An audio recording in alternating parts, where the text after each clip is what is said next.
to say, based on our new competition rules, you've got to privatise your water market. We don't know that. And the answer that's been given is, we'll make the legislation say it needs a plebiscite. But the government can change the legislation. The government is not bound to hold a plebiscite. It can just change the legislation. The people have said that they're not okay with double taxation. So where's the financial plan showing that there won't be any double taxation? There isn't one.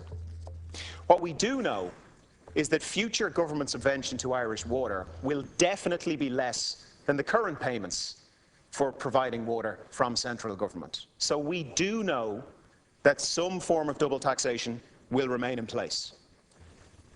The people want certainty, but we still haven't been provided with a financial plan.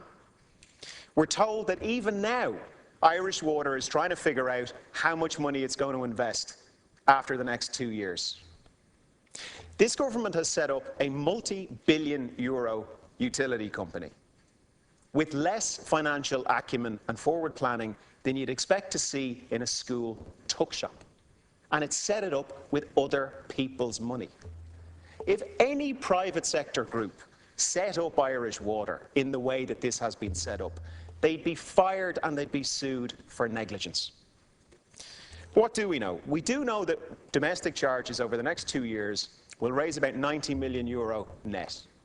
271 million euro will be raised and a bunch of money will be given back. So net about 90 million euro.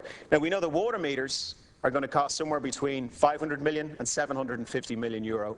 And we know that billing and customer service is going to cost many, many millions every year.